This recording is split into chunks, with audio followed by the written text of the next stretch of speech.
Hi there, my name is Rachel and I'm going to show you how to make your own Google map today. The first thing you need to do is make sure you're logged into your account, your Google account. So that's my little picture up there in the corner. And then you can go into, you can either Google Maps or just go into, if you have your Gmail account open, which I do not, I will pull that up right now. Usually it will just pull it right up for me. And from there, like similar to how you go into your drive, you can go over and go right to maps. And mine defaults to, I have location turned on my computer, so it opens right up to where I am. And currently, this little circle right here is where I live. A little bit different than what you might normally see. I live in San Diego, California. But anyways, when you go to make a map, if you can go into your own maps, which I've already made one, or you can go into the bottom and it's not scrolling, but you can go to create new map, and it is at usually at the bottom of the screen. And so we'll begin by going into my map and what you can do when you want to start a map. So down here it says create map. I'll make the screen a little bit bigger. So down here you can create a map and you start and you type in wherever you want to go. Like I said, it points right here to blue where I'm at in San Diego. But I created a map of the Escondido Union Elementary School District. So I'm going to go ahead and click on that. And so you give your map a name. So I'm going to go ahead and open in My Maps.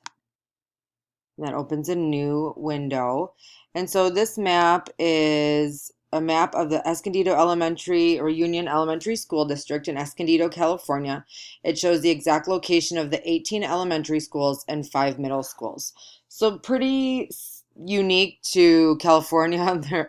They don't have high schools and elementary school districts together. They're separate. Like in Escondido, we have an Escondido Union high school district. So I'm sure somewhere along the line or down the road they will combine because it just seems silly to have two different district office.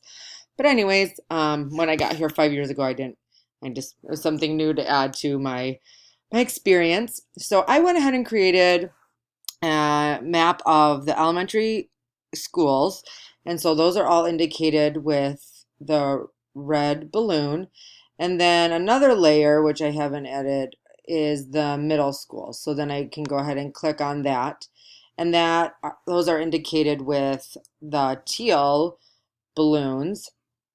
And then it's pretty easy to go ahead and add this or to make a map. I struggled initially just because it was so overwhelming at first. But what you can do is you can rename, delete, or add layers. And I did leave one elementary or one middle school out just so I could add to this layer.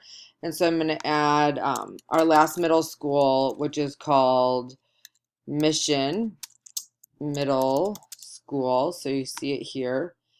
And so it just adds Mission. And so you just click Add to Map. And then to change the color so it's the same, you can go to this. Just kidding. You go to that and you click on, what is the color? Teal. And so now I have all of those. And another cool thing about using this, if you're new in the district or you start in a new district, for me, when I first got here to San Diego, I worked at all of these schools. So I did not only the public schools, but I did all the special education assessment for the private schools as well. And I don't live in the area that I teach. I live in San Diego. Escondido is about 20 miles north of San Diego. So this would have been much more helpful instead of constantly trying to figure out where I was. I wish I did use, I think, maybe Google Maps back then, but I used to have an iPhone and now I have a Google-based phone. I have a Droid and it's just much more user-friendly. Another cool thing about Google Maps is that if you need driving directions, so say I wanted to go to Huron Valley Middle School, and some of them you can add pictures to them if you'd like. Some of the elementary schools have pictures. I haven't added them of all of the middle school or all of the schools in Escondido just because many of them weren't readily available. And so you can get directions to here if I needed to go to Hidden Valley and say, I work at Juniper Elementary School. So I'm going to click on Juniper because it's already there. And then it's going to show me the route to go from Hidden Valley to Juniper and exactly how long it will take me, which is nice. A lot of times I'll have meetings at other schools, especially in my first year if it was a student was their home school or like their resident school was in a different area than where they were currently going to school. Because if you're in a private school, your home school is going to be different. So a lot of times we would have to have meetings at different schools. And I'm pretty sure I spent the first year just getting lost in Escondido. You'd think I would know it now, but not so much. So then we're going to take out this layer and we actually don't need this layer, so we can delete it. And so we'll just delete this layer from the map. And then this one, directions from Juniper, we don't need this one either. So we'll delete that. And then it's really easy to add another layer. So these are our elementary and middle schools, but I thought I would add a layer of the district office. So we'll give it a title. We'll call it district office, which is where a lot of your like tenure meetings happen or your trainings. The district office is pretty big, but it's kind of tucked away in an industrial area.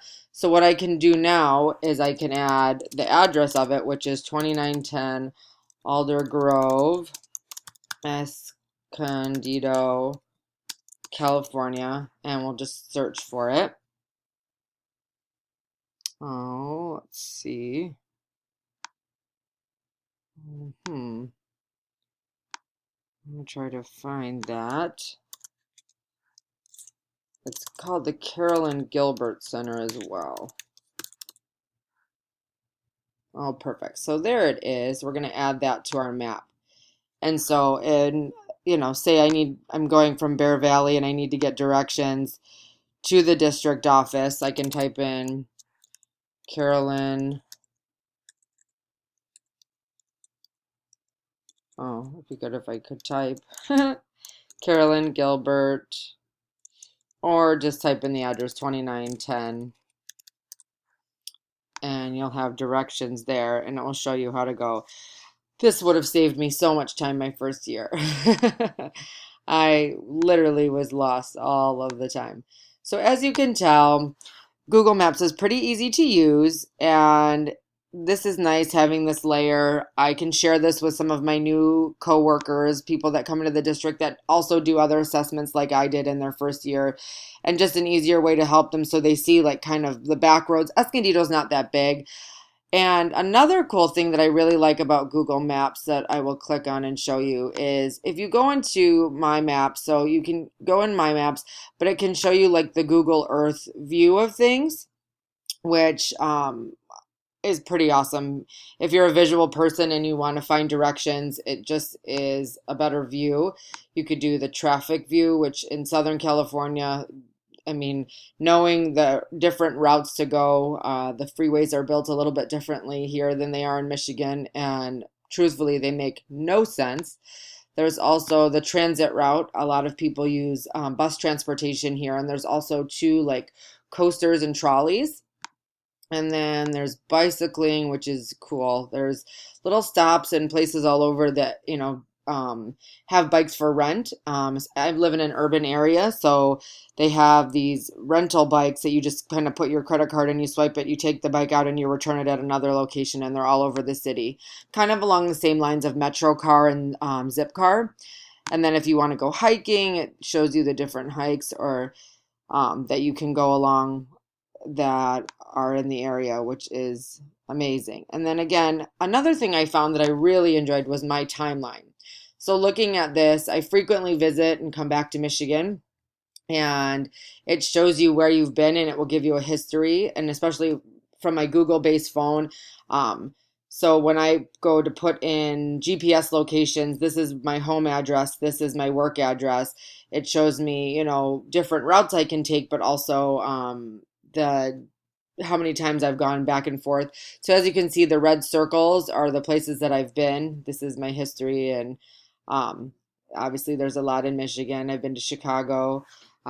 This past year, we've gone to Tennessee, we went to Charlotte, and my mom lives here, so, but primarily here. Spent a lot of time in San Diego or back in Michigan are my two main places. I just thought that was so interesting, and you can go by like what year, month, or whatnot that you were there. So let's see, I took a trip in, let's look at last Christmas, and we'll do the month of December and see. So it shows the little plane.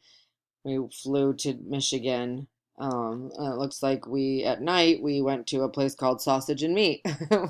So pretty interesting how it's tracking you. And then down here you can see the timeline. You were in California, we were in Temecula, Scottsdale. So it's just pretty interesting how it tracks you. I thought that was something pretty neat about Google Maps as well.